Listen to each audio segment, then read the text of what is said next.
Yes. Aha. Let's talk about this now. See, young people blocking traffic, pouring soup on paintings, and doing many simply annoying things in the name of activism, climate change, and others. You know, what's your view? Do you think that young people should follow young Africans should follow this model? See, I mean, for me, I have two teenage daughters. Okay. My oldest, she's gonna be 18 tomorrow. Okay. And we have been boxing, sparring in the last year. And for me, the basic disagreement I have with her is that she doesn't want, well, no one, she doesn't try to convince me of her position. She just wants to tell me to her position, and she wants me to accept it, which I don't do. I ask a lot of questions, and she gets angry and upset because I don't take her position, and I ask her too many questions. See, this kind of attitude is what I've seen with many young activists. I've talked to some, okay, and when I push their thinking, they get defensive or they get aggressive. So, is this kind of activism? Do you think young Africans should have do this? Well, these sorts of acts like blocking roads, pouring paint or soup on paintings, all that kind of stuff, I don't see how that is really constructive.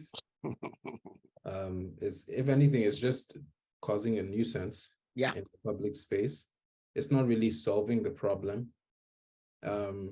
So in my view, it's not the best way to go about things. Okay. It doesn't mean that the issues that they're raising are not valid. They Valid. are, Yeah. but the way you're going about it is not. And if the danger is by doing these things, you're taking away from the substance of the issue, because people are just going to look at you and be like, what's wrong with you? And then that way they don't really get to the heart of the issue either. You probably just end up getting arrested for causing trouble in public. And then what? Then they're released and then they do the same thing again. What is a $2 million painting that you're pouring paint on going, like, what did it do to you? Yeah. That like, that doesn't really solve any issues. But I think the point of view that a lot of young people are coming from is the rich are the target for this aggression, so to speak. If you can hit people where their money is, then they will pay attention to the issues. Okay. I just don't think those are constructive ways of doing it. Okay. I don't have the answers to how they should do it, because I think another part of the frustration for young people is nothing really has worked before. So we need to use more drastic measures. I wouldn't encourage young people, young Africans, to do the same thing, because also the cultural environments are different. Yeah, very, very different. How do you want to sit and chain yourself to the road in Nigeria? Like, that's not going to, people will run you over without hesitation. So you can't, there's certain things that just wouldn't work given the cultural context. And that's what I think we must be wary of, just replicating what we see elsewhere because, it works there. No, it won't always work where you are. But I think if we can find constructive ways, maybe, and why not open a platform open a YouTube channel about issues, or write letters to, different people if you have contacts. Do stuff like that instead of attacking, blocking roads, attacking, destroying paintings, stuff like that. That's what I would say. See, for me, yes, all those things you just talk about, yes, but my frustration with them is that when you try to engage with them, they are not ready to engage with you.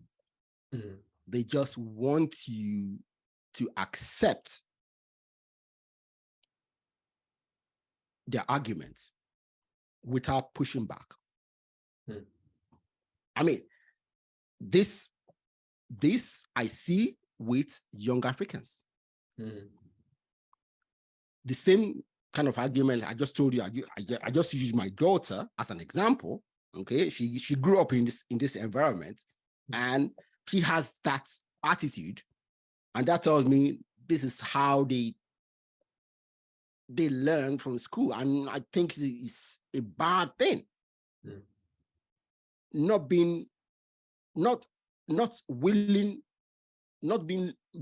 to defend your position, and if you're wrong, take the L and become better.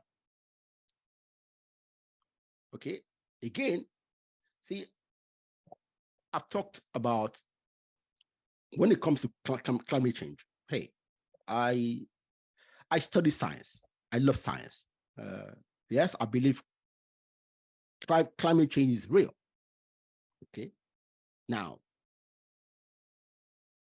after knowing that it's real, the question is this. The next question is, what are the solutions? Unfortunately, I don't know what they call this generation Z or whatever. Okay, I don't know anything about that. Okay, the younger generation only think the solution is what they propose, and they don't want to listen to people who are telling them, no, this is not correct. And I see these things in Africa already. See, I've talked to a few young African climate change activists.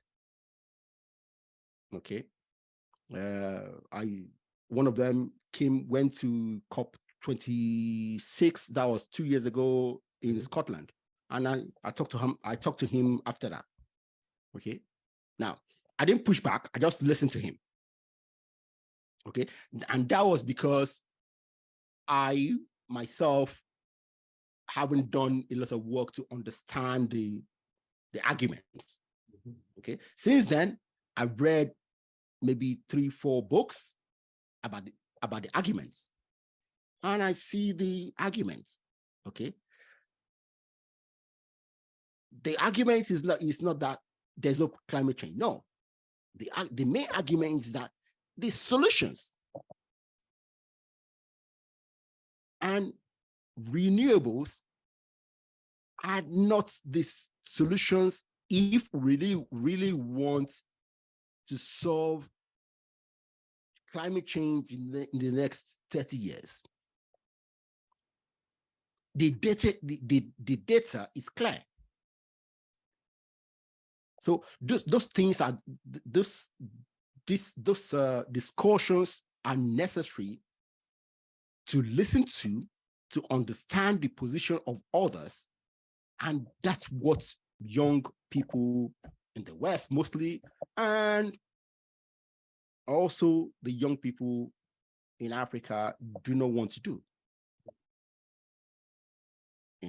And I think it's counterproductive. Yes, old people like me and beyond it's not our planet. Okay, it's let's say in Africa, young people like you are the majority, okay? So, and the consequences of climate change will rain on you more than me, okay? Maybe I live another 30 years, okay? If I'm lucky, yes, okay? But you guys are going to be here. But the problem is that, yes, you guys don't read, unfortunately. So I know you read, but I'm talking about generally, okay? You guys don't read, and you guys need to find solutions, you know? So, yeah.